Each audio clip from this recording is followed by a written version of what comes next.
recorded and published. The chair calls the Tarrant County Juvenile Board meeting to order. This is April 21st, 2012. My name is Ruben Gonzalez and I'm presiding over the board. Joining us is the board members as appearing.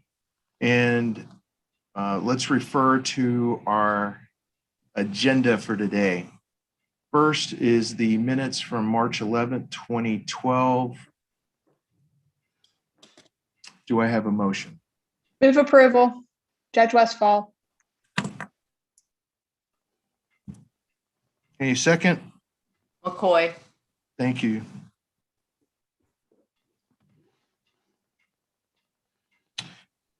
Now, any discussion? All right. All those in favor say aye. Aye. Opposed?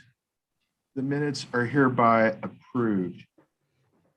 Next, we have reports and business. Benny, you may proceed when you're ready. All right. Good afternoon, members of the board. My first item is item 2A is the receipt of letters certifying the destruction of fingerprints and photographs from local police departments for calendar year 2020. Of course, every year we send notices to the local law enforcement agencies to certify in writing to the juvenile board that they have properly disposed of fingerprints and photographs of kids that have come in contact with their agencies. And the list of agencies on page 13 have all certified in writing, return letters certified in writing that they have properly disposed of the fingerprints and photographs of these agencies. This is an information item only. No action is required by the board. Thank you very much. Please continue. Okay, item 2B is a receipt of notification of our first offender program participants from area law enforcement agencies for calendar year 2020. Family Code requires that we provide this report to the board every year. It contains the annual report of participants to the Tarrant County First Offender Program. We have an MOU with the Leno Pope Home to provide the First Offender Program to youth and families in Tarrant County using the second opportunity for success model. In 2020, a total of 12 law enforcement agencies participated in the First Offender Program and 61 youth. Just want to let the board know that participation has gone down the last couple of years with a high of 163 youth participating in the program in 2017. And the lowest level has been 2020 with 61.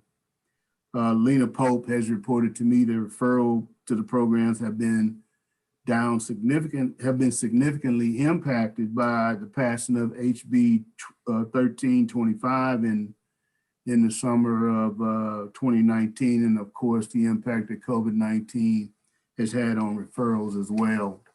And they are concerned about the number of referrals because they apply for a grant through COG to support the program, and referral numbers are important for them to maintain the grant funding. So I just want to make the board aware that, again, this is an information item only and no action is required by the board.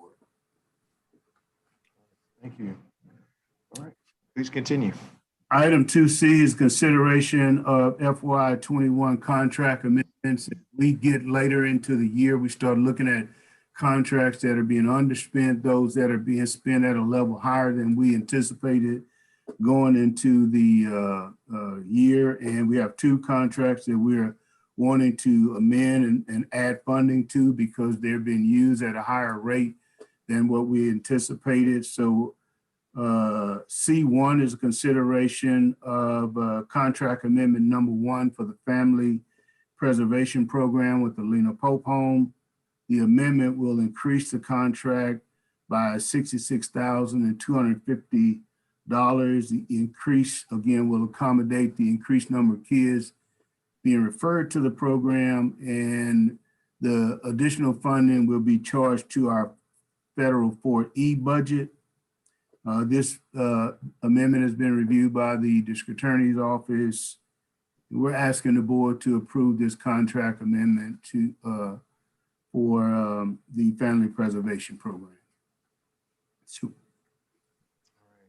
Benny, I have a question. What's the balance of those funds right now, if you know?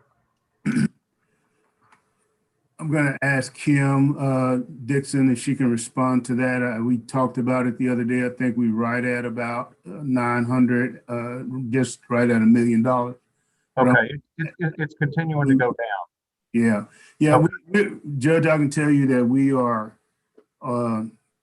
hitting that 4E budget pretty hard this year because our placement spending is up. And in the last couple of years, we really hadn't touched the money that we've set aside for 4E for placement. We're going to get into it this year. And in past years, we have given money back to TJJD that they have given back to us to support these kinds of increases, and that funding is not available. So we are getting into our 4E spending to support this. So we are watching it. Okay, thank you. When you say your placements are up, placements, can you be more specific? Well, going into first, up until January, we were placing about 30 to 36 kids a month. That's what we were paying for in placement.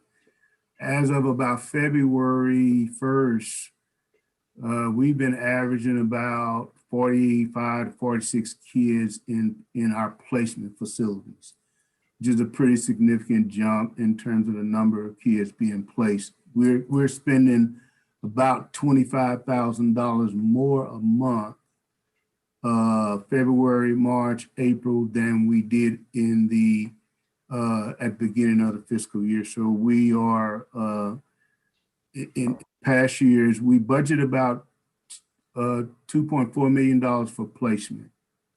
In these past few years, we have spent right at about $2.2 million or a little less. Right now, based on what we are spending now, we are definitely going to spend, we're getting close to spending that $2.4 million that we have budgeted for placement. What's driving the increase in placements? Is it more referrals?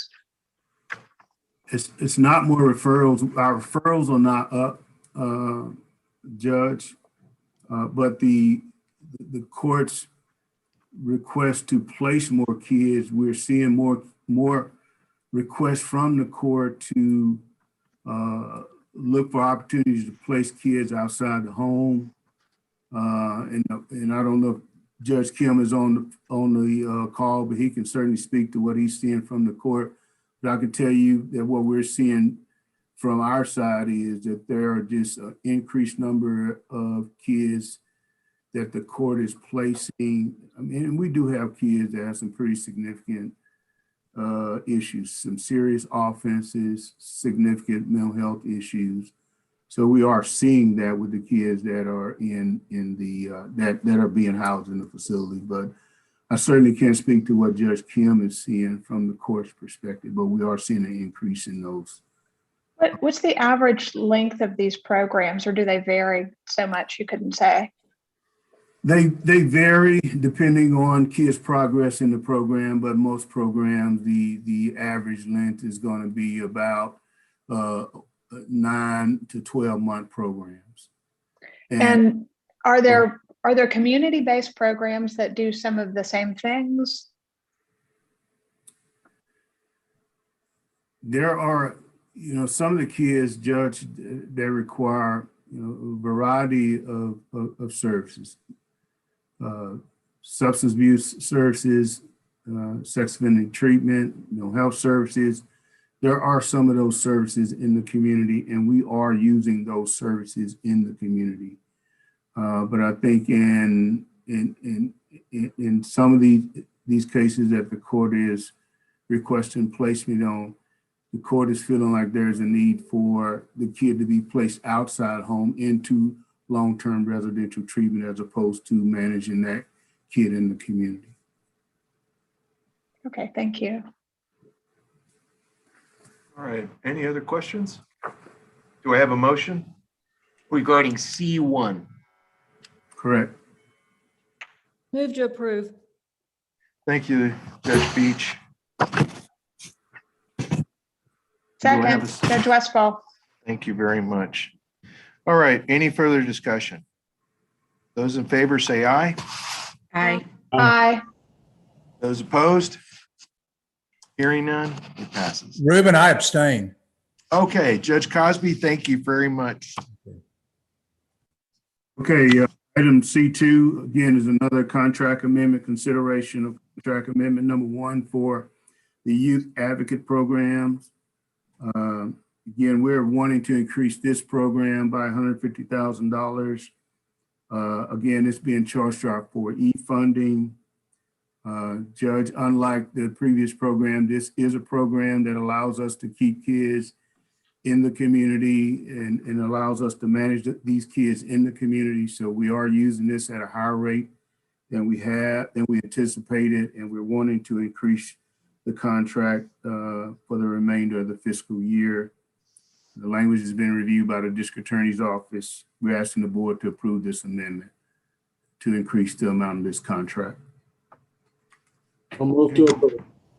All right, Mr. Judge Newell. And any second? Second, Judge Westfall. Thank you, Judge Westfall. Any further discussion? Anybody have any questions? Hearing no What is the questions? cost? What is the cost savings between the residential and the community based? Would you say like per day? Do you have an idea on that, Benny?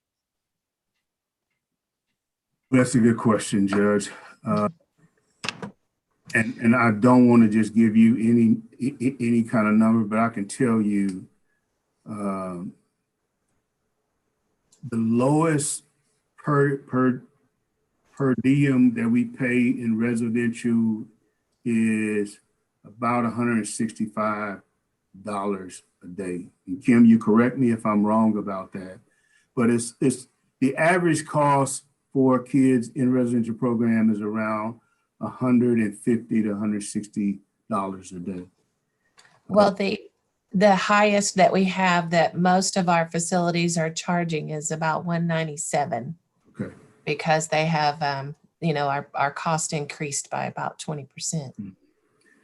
So looking at our community-based programs, we're probably bringing that cost down to somewhere between $30 and $50 a day for kids being managed in the community. So it is much less expensive, much more cost effective for us to manage these kids in the community versus in residential programs.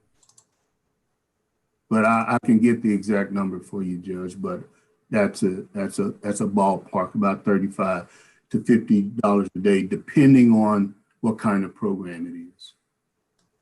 Well, I just did a little math on my calculator. And so if it's a $200 a day program, $197 a day. So $200 a day times 270 days, which is like a 9-month program.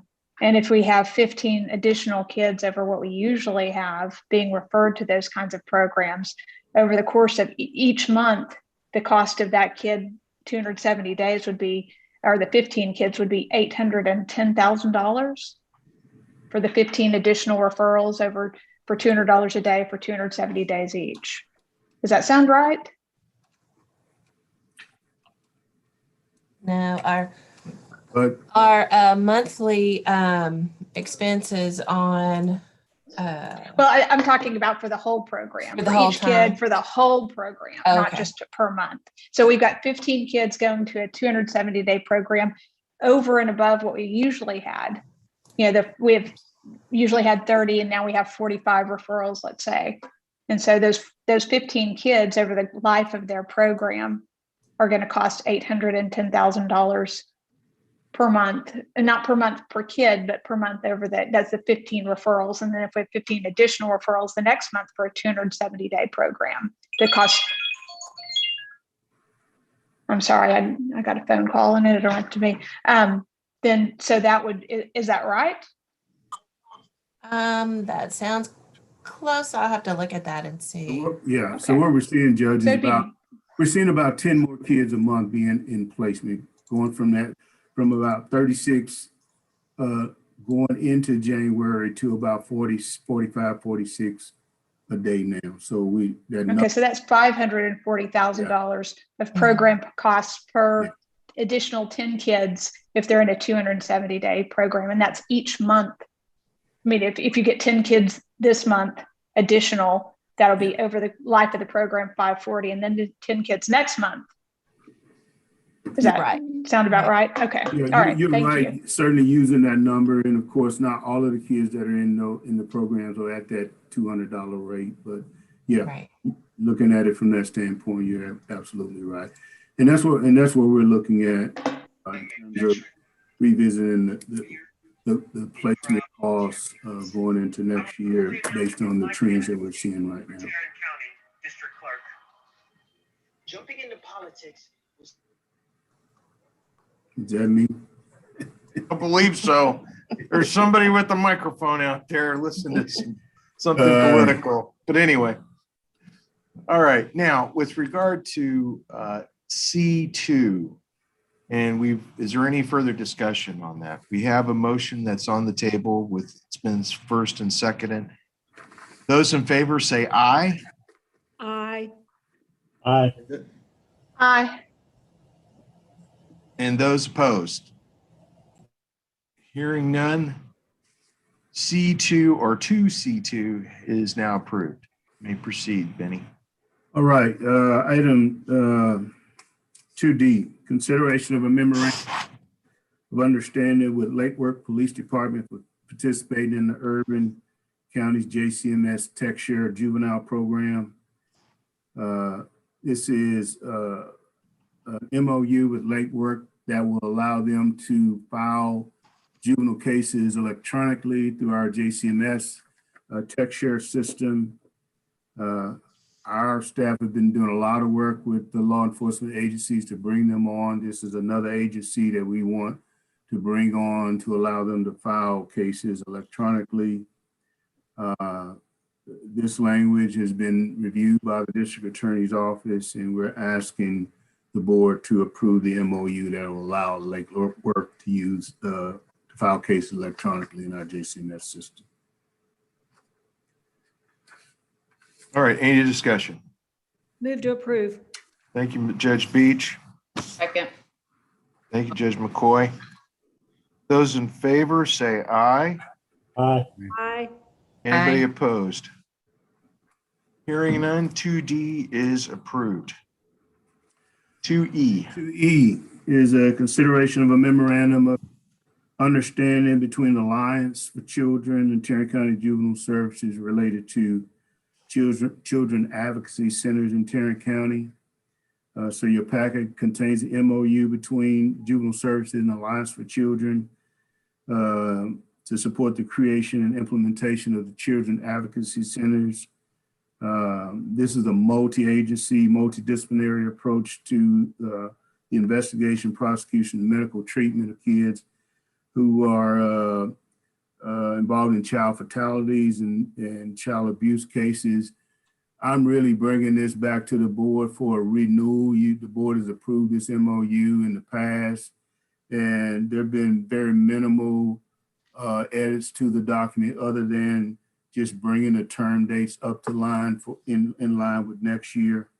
So I am asking the board to approve the MOU with Alliance for Children for us to support the children advocacy centers in Tarrant County.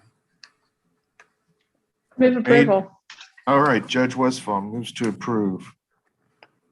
And second, I second. Cosby. thank you, Judge Cosby. And any discussion? Hearing none, all those in favor say aye. Aye. Aye. Aye. Any opposed? All right, hearing none, 2E is approved. 2F. F is an information item only. It's a submission of the Tarrant County Juvenile Services first quarter financial report. The packet contains a copy of the report. It's prepared by Kim Dixon, our supervisor. At the time the report was generated, we were at 25% of our budget and had expended 23% of the budget during that period, so well within the spending targets for that time frame. The biggest item that we watch do it then and continue to watch is our detention overtime spending. And that's just due to we have a higher average daily population, higher lengths of stay. So we watch that, but that cost is offset by lapses in positions that are open and that we're in the process of filling. But this is, again, there are no major concerns with the first quarter financial report. It's an information item only, and no action is required by the board. Excellent. All right. That will complete 2F. 2G. The 2G is the consideration of our FY22 Juvenile Services County budget requests.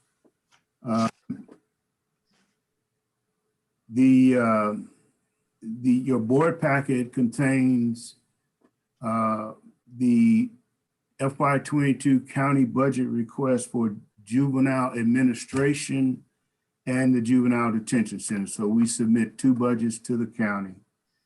Of course, they're prepared by Kim Dixon, our supervisor, with input from our senior managers. I've included a lot of documentation in the board packet to support our budget requests, and I've met with the budget review committee to go over this information, so they are aware of what we're presenting. Just some highlights of the request. Some of the things that we consider going into the budget development process is we anticipated that the county commissioners would offer a 3% merit increase. We anticipate, as we do every year, that the department would have to identify funding in our budget to support salary increases for the state funded and grant funded positions, because those budgets don't support salary increases for those positions. And the amount is about $234,000 that we would have to identify in our budget to support that.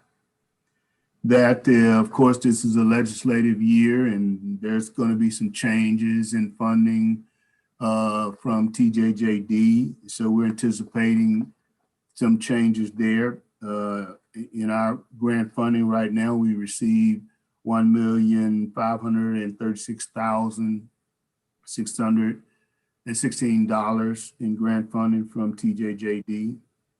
We always anticipate some contracts will expire and need to be rebidded, and there will be cost increases associated with that. Of course, I've talked about our detention population. Our referrals are not up to the department, but kids are staying longer in the facility. Our average length of stay has increased, and the average daily population has increased. So we're needing to ensure that we have adequate staffing to support that going forward, the additional population going forward. And then finally, of course, we are expecting to finalize the detention expansion this year, and we're expected to move into that new space in November of this year. The probation and courts won't move until March of 22, but the detention space is going to become occupied at the end of this year in November. So there's going to be additional square footage that will be added to the facility. And then, of course, we've got to provide support in the court building for hearings that happen in that space. So we've asked for some additional staff to support the new expansion and operating in the new court building. In terms of personnel requests, we've asked for a total of 7 positions, 3 security control officers, And these officers are used to support moving kids around, responding to kids that come in at intake, getting kids to medical appointments, supervising kids, and getting kids to the court. We're going to have more square footage to cover. We need additional staff to be able to provide the security that we need in the facility. So we're asking for additional security control officer positions. We're asking for 2 new console control officer positions. As you toured the detention center, you know at our intake station, we have a console that control station to operate all the cameras and doors. The addition is going to add a number of new cameras, doors, the rest buttons, and other things for the console to manage and respond to. And we feel like we need at least 2 staff in that space to be able to adequately respond to all of the systems that they have to monitor and be responsive to keep staff and kids safe in the facility. We've asked for 1 LVN licensed vocational nurse to support our medical clinic. We asked for this position last year. It was denied, but we still have a need for additional nursing staff in our facility. And then finally, the last position we asked for is a secretary receptionist. This is the person that will be housed in the new court building in the lobby area to greet visitors as they come into the facility, to direct them to the different departments and courts in that building. So that is the essence of our personnel requests. And then finally, all total for our detention budget request, it does amount to about 11.2% increase. And again, most of that is driven by the new personnel request that we need to support the facility going forward. And then for our Juvenile Services Administration budget, the total increase is 2.7% above the current budget.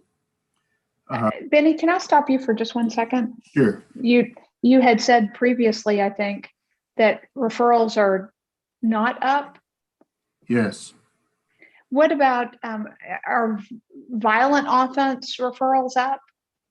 The type that we would expect to be detained?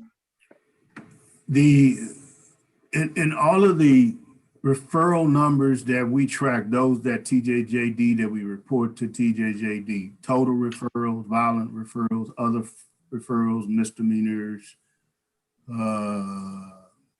kids violate, none of those referral numbers are showing an increase for us. Are they flat? Are they decreasing? What are the trends? They are flat. They were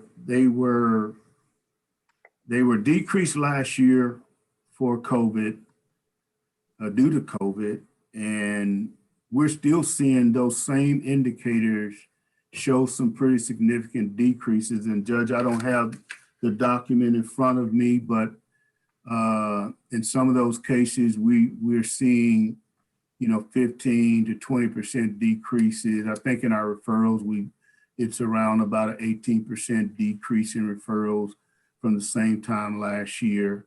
And I think we're seeing similar percentages in those other categories that we track. So instead of seeing you would expect to see likewise some kind of dip in detentions because of the dip in referrals, but instead we see an 11% increase. You need 11% more staff to cover the additional detentions that are happening. Right. Despite the fact that referrals are down significantly.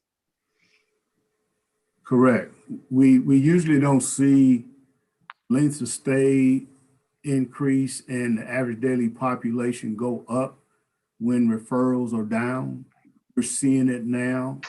I'd imagine, again, I don't know if Judge Kim, I don't see him on, but obviously some of that is connected to COVID and some of the limitations that the court has had to move cases forward.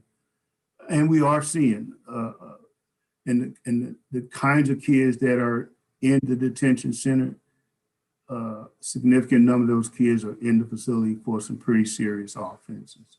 So we are seeing a higher number of kids in the facility with serious offenses, even though we're not seeing an increase in violent and other felony referrals overall.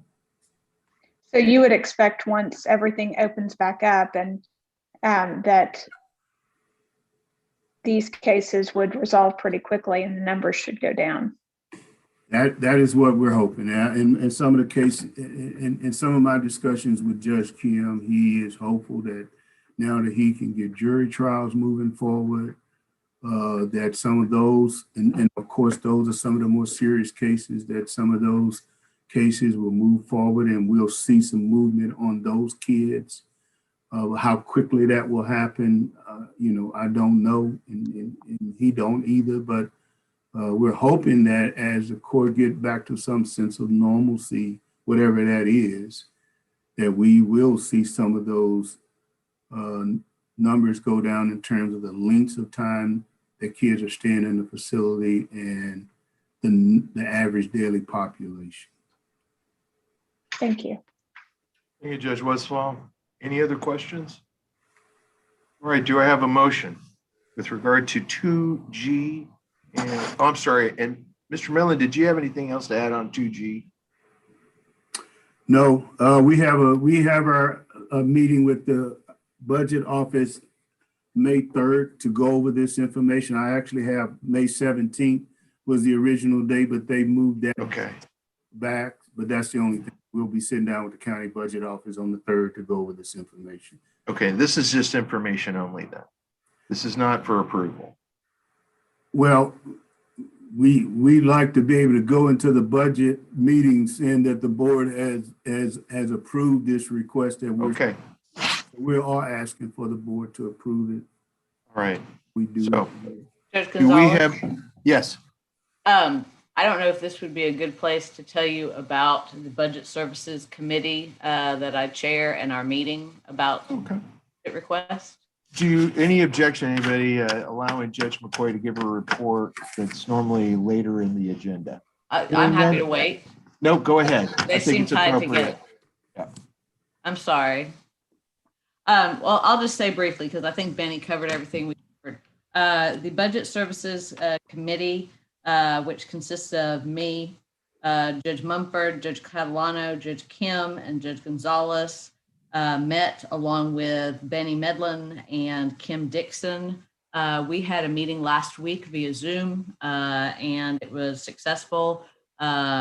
All of the judges on board, we discussed the budget and the amended budget for both the detention center and the courts. We discussed the increases. Benny just gave you a great explanation for, largely related to request for more personnel in the detention center, related to the expansion and the new construction, which they will move into in November, that he already discussed with you, as well as the increase in detention population and the merit increases and the salary increases for the state and grant funded salaries. We had copies of the proposed budget. We all had them in advance. We all looked at them in advance. All of the judges attended the meeting after discussion of this budget, which was, as we talked about, larger than last year's budget. Everyone had a chance to ask questions, which we did. We covered many of the same topics. In the end, no one had any objections to the proposed budget. Everyone had a chance to voice their opinions about the budget, including Judge Kim, because his related to the court. And everybody said they had no objections. In other words, no one had any objections. And we agreed that we would recommend to the juvenile board that this budget that be approved, be sent to the budget hearing / meeting. Thank you, Judge McCoy.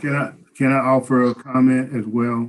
Yes, please. I do want to share with the board that the placement spending that I talked about earlier, the increased placement spending. We did not have that information when we went into our meeting with the budget committee last week. We are going to be talking to the budget office about what we're seeing in placement spending.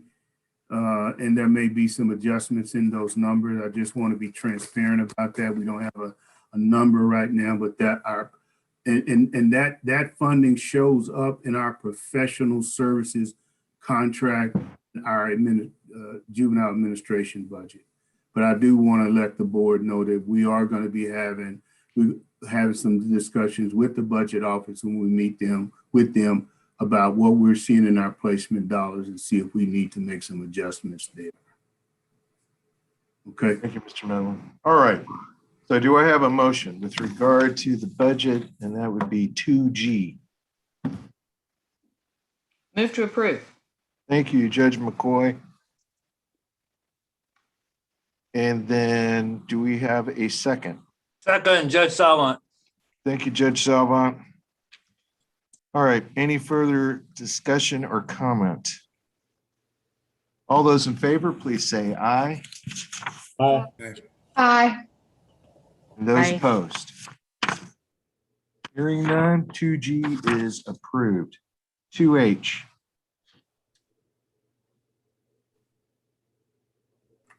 2H is the last item we have for today. These are consideration of policies and procedures for juvenile services.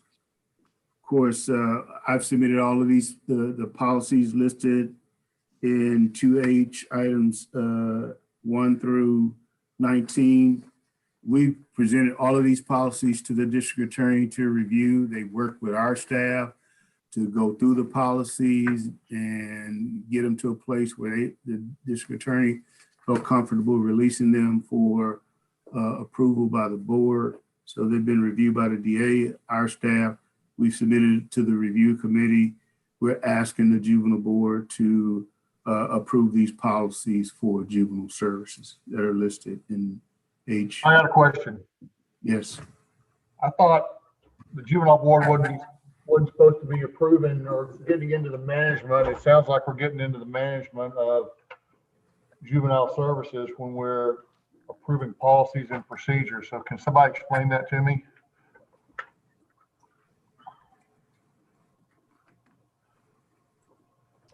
All right, so Ann, would you like to say something on that topic, or David Hudson? I think David, can you hear me? Ann Diamond? We can hear you, Okay. Ann. I think David spent more time on that research issue. I see him, but I do not know if he has a live microphone or not. It doesn't look like he does. So David, I don't know if you can hear us. My understanding was you have some specific statutory obligations in areas where you should be having some policies, and then others in which you can have policies. The lawyers who worked on the particular policies in front of you were David, and I think he had some assistance from James Nichols. I don't think James was able to meet us today. He was going to join this meeting, so I can't answer for you which of those policies are required as opposed to which are merely authorized. David, do you have the ability to answer that? Can you all hear me? Yes. Yes, we can. Good. No, I really don't have a more specific answer than what Ann does. There is authority for all the policies of the juvenile department to be approved by the board if the board wants to. There are certain things that have to be approved by the board, and the board has the authority to intervene at any point on any policy. Well, the documents that I'm looking at go over everything from, handcuffs, ankle restraints to shock devices. And I just didn't think that was our place to be approving of that. But if I'm wrong, then so be it.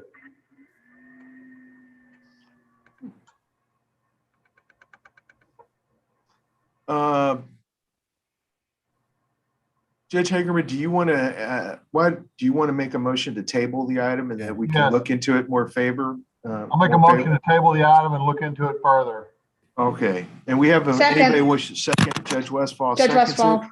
Thank you very much. Those in favor to table 2H, the consideration of policies and procedures for the juvenile services so that we can get a fuller understanding for the district attorney's office to review and explain to us how we should have some type of oversight on that. Those in favor, say aye. Aye. Aye. Aye. Anybody opposed? All right, 2H is now tabled, and that we will ask the district attorney's office for an opinion on whether the board should be approving a policy and procedure regarding 1 through 19 on 2H. Thank you. And, All right. and Judge Gonzalez, can we ask for a specific, what has to be approved versus what is optional in the DA's opinion? Excellent. That's an excellent idea. So that will be adopted as well by the chair. So that will include specifically, Mr. Hudson, if you could prepare a response on those lines through 1 through 19 specifically, whether or not the board has the authority to do that. And also if you could review also the immunity with regard to the judges, if they render or decide to approve those specific policies. Okay. Very good, Judge. All right, thank you. Now, with regard to 3 standing committees of the Juvenile Board, obviously, thank you, Judge McCoy, for giving us your review and the recommendation. Judge Catalano, do you have anything to say with regard to the Services Review Committee? The Juvenile Services Committee has been meeting, and I didn't know, Judge Gonzalez, if you wanted me to, at this point, mention the hiring of Kelly Hart with regards to the winter storm incident that, and Judge Gonzalez can fill in the gaps where he feels appropriate, but Kelly Hart was hired to do an investigation based upon the preliminary review that was done by the Juvenile Services Review Committee. That I believe that investigation is starting today. Also, I don't know, Judge Gonzalez, if you want to mention the desk review or anything like that at this point, I can cover that if you want me to. Why don't you go ahead and cover that? Also, there was a desk review that was initiated by the statewide juvenile board that oversees juvenile detention departments. I believe TJJD has a committee that does that based upon some complaints that were filed, or a complaint that was filed. And I believe the report was returned to the chair of the juvenile board and other members of the board where the desk review was completed, and they said the complaint was unfounded. Is that right, Judge Gonzalez? That is, it was, the terminology of the finding was that if they did find, they would highlight it and report that they were going to take action. They did not make any report. The inference that we draw is that there was no finding. Okay. And I know that the investigation that TJJD does versus the independent investigation that Kelly Hart is going to do is they're separate and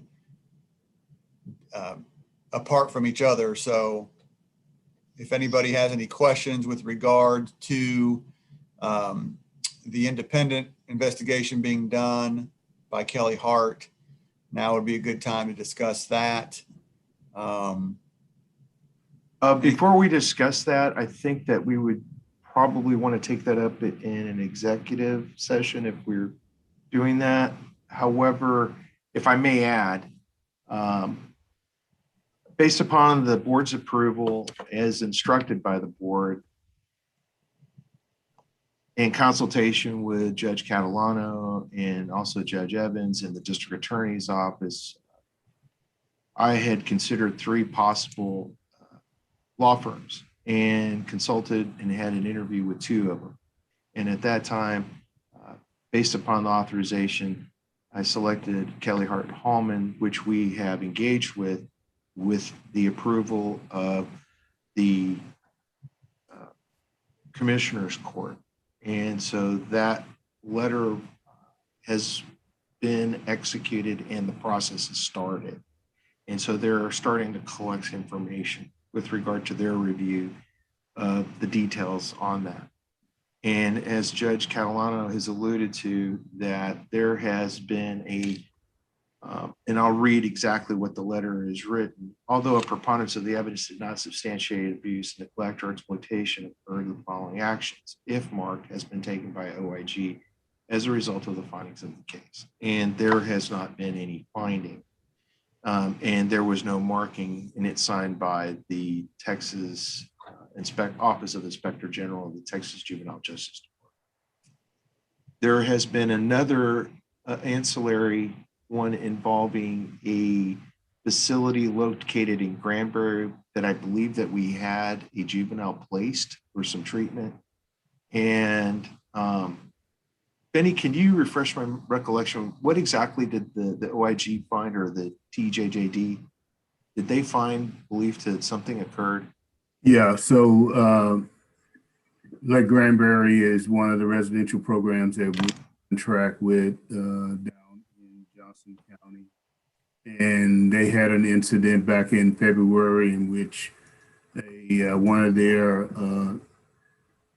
supervision officers or child care workers restrained a resident that we had placed in the facility as a female resident. She made an allegation of abuse against this employee. Just like with us, the Office of the Inspector General comes in and conducts an investigation. They investigated this matter, determined it to be founded, and has designated the employee as a predator. And generally what will happen when that happens is the person's certification will be removed and that employee will be terminated. The OIG notifies me as the chief of those kinds of allegations and findings. They also notify the chair of the juvenile board for the juvenile board's information. Judge, I don't think there is an expectation, or in the past, there hasn't been an expectation that the board follows up on these kinds of reports. They provide this information for your information so that you know what's going on with kids who may be placed in certain facilities here in Texas. So that was provided to you for your information. I received a copy of it. The young lady that was the subject of the investigation, she was able to successfully complete the program in March. She has been released, but she is in CPS custody. So she was actually released from that facility and placed in another residential facility under CPS care, but she was able to successfully complete the program in Lake Granbury. All right, thank you, Benny. All right, now we have, I don't have any other items, and Judge Catalano, you've completed your report, correct? I did have one item I wanted to mention as a result of the Juvenile Services Committee, and I don't see Judge Bennett on the line anymore. There she is. She is. Okay, there she is. With regard to the winter incident, there's been some discussion of a backup facility and whether or not we have a backup facility, whether we can certify a backup facility, if we have authority to designate a backup facility. If we don't, I know that the DA's office has provided some input with regard to that, but Judge Bennett had some questions about if we are unable to or don't have the authority to designate a backup facility, is there some type of legislation that needs to be proposed? And Judge Bennett, if you wanted to talk on that. You're on mute. We can't hear. You're on mute. Sorry about that. Okay. I spend all day telling people to unmute themselves, so I should have done that. But as I understand it, if the juvenile facility today caught on fire and we had to take the children out, our only choice would be to release them. And that is statutory. Because I was wondering, well, why don't we have a backup plan? You know, we have a freeze or we have something, and the statute just doesn't allow us. So if there's a tornado, if there's fire, flood, famine, whatever, we cannot move these kids anywhere else. Our only statutory option is to release them right now.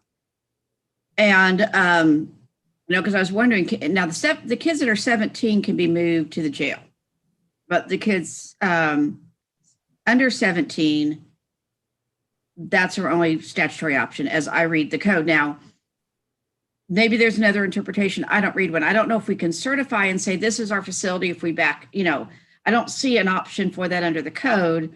If someone wants to read section, hang on for a second. So Judge Bennett, if I may interrupt, if Yeah. I can ask you, are you thinking that we need to have an opportunity to make a recommendation to Austin for new legislation? Is that what you want to do? Or do you want to have the subject in terms of what is our possible ranges of decisions that we can make investigated by the DA's office? The reason for it is we still got another meeting with Judge Gallagher after this. Okay. And I don't know. It's section 51.12 of the Family Code. It's my understanding that we cannot, but we can certainly ask the DA if we can. If not, then we probably do need to talk to Austin because, I mean, I can't even imagine what we would do if something really bad happened. Under a state of emergency, we could have gotten the governor to something, but if it's just something internal, we can't move the kids. I see your point. So we need to do something. And the legislature will be in session much longer. Well, I think that you would be a perfect person that would head up a committee to look into that subject. Would you be interested in doing that? Or would you like to talk offline more about it? Let's talk offline, but I don't mind doing it. It's just, there are time crunches that are really involved unless we're going to wait 2 years. Wonderful. Okay, Judge Bennett, thank you very much. We'll talk about your volunteerism. Okay, so seeing no more, Christina, is there any public comment or anybody who wants to be heard from the public on the agenda? Any emails or phone calls? Thank you very much. Now, our next, and we're moving to item 5. Our next juvenile meeting is scheduled for Wednesday, May 19th, 2021, to be held via Zoom or YouTube Live at the address that's listed below. We are now reached item 6. Do I have a motion to adjourn? Wait, before you adjourn, all the judges stay on for the Board of District Judges meeting afterwards. And move to adjourn. All right. Second. Do I have a second? I think I heard somebody in there. Judge Okay, so Hagerman. Judge Hagerman moved to adjourn. All right. All those in favor say aye. Aye. Thank you very much. Aye. And any opposed? Hearing none, we are now moving on to the Board of District Judges meeting. Judge Gallagher, I'm going to hand this off to you. Okay. Boy, everybody's jumping ship on you. All right, I'll call the Board of the District Judges meeting to order. First, the second item on the agenda is the approval of the minutes from the January 20th, 21 meeting. Do I hear a motion? Move to approve. Who is that? Judge Speech. Judge Okay. Gonzalez moves to seconds. There's been a motion and a second. Any discussion? All in favor, say aye. Aye. Aye. Any opposed? All right, motion passes. Item 3A, Jury Services Committee Report. Judge Wish.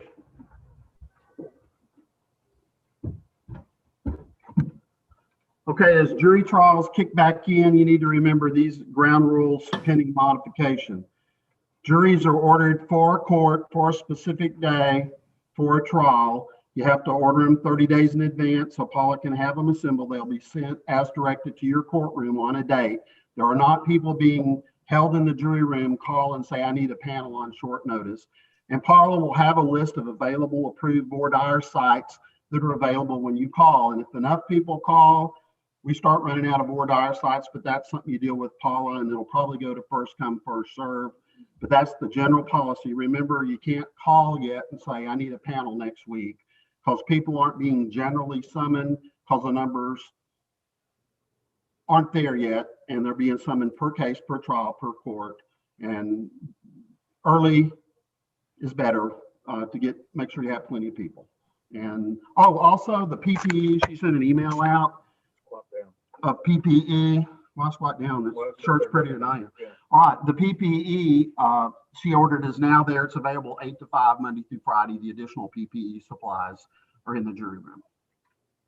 And that's it. So Judge Wish, are you saying that we can start, when can we start calling for juries? LAJ? You can start having calls for juries right now, Rob, but the problem is it's not so much a jury, it's once you start trying it. You have to use this, you still have to do the, at least in the criminal court, you guys still use the 3 courtroom deal because our courtrooms aren't big enough to handle everything. Some of the civil courts and are big enough, or they can use 6-person juries where we can't. Okay. So it's a space issue right now. For purposes of making requests for a jury, I assume when we make that request, we're specifying for cause number whatever, but it doesn't actually matter.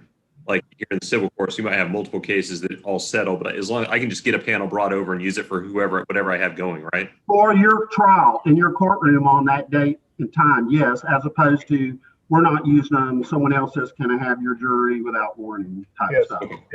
And the biggest thing, Judge Burgess, is you need to figure out how many you're going to need so that she can determine whether or not it can be done either in the jury room in the civil building or if it has to be done in the jury room in the criminal building.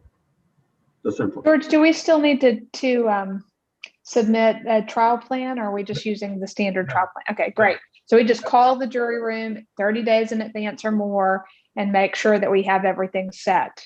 You're supposed to send Paula a notice and just put me on the email, and then Paula works everything out with the respective judges. Excellent. Thank you. Does anyone have any other questions for jury room? Hey, George? Yeah.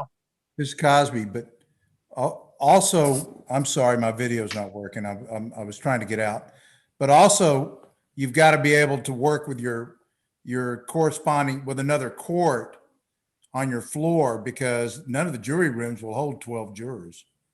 Yes. I mean, I hope I've made that clear from the very beginning. I mean, none of the courtroom, if you're going to try a case, most of the courtrooms, your juries are going to have to sit in your gallery to comply with social distancing. Okay. And then you got to figure out where they're going to deliberate and all of that stuff. So just keep all that in mind. Okay. Thank you, Judge. Thanks, everybody. Court Security Committee, Judge Fitzpatrick. The court security meeting or committee has been meeting. We added some new members, Brooke Allen and Judge Kim, so that we could have a better representation of those courthouses. We've each been compiling a list of things that we recommend, and that list is actually complete. I was finishing it up today. Judge Knoll had some concerns that he submitted today that had to do with the family law building, that people were stopping in front of the exit, I guess. Is that right, Judge Knoll? It's like the exit where the judges leave. And so I sent that to Captain Harden, and he said he was going to work on that. And then we need to get with facilities to address this concern. But all the other concerns that we've been compiling from the judges, we're going to put that in a letter and submit it to the commissioners. Okay. Anybody have any questions for Judge Fitzpatrick? All right. Hearing none. We go to Auditor Committee. Is Judge Navarez on the line? I do not see Judge Navarez. Is there any other members of the Auditor Committee? All right. Hearing none, we will next take up the issue of a public hearing appointment of county auditor and compensation. I have spoken with Renee Tidwell, our county auditor, and she is agreeable, if the board is agreeable, to be reappointed as county auditor. Is there any judge that wishes to go into executive session, into closed session? Move to move into executive session. Okay, then you're gonna need to turn us off of YouTube. You have control of it now, Judge Gallagher. I do? Oh, You okay, do. okay, okay. I'm gonna pause the recording, and pursuant to government code, we are moving into executive session. Do I stay? Oh, you're still live. No, it's paused. No, it's Recording- not. It's still a reflection in the upper left-hand corner. Oh, I It's got it. live.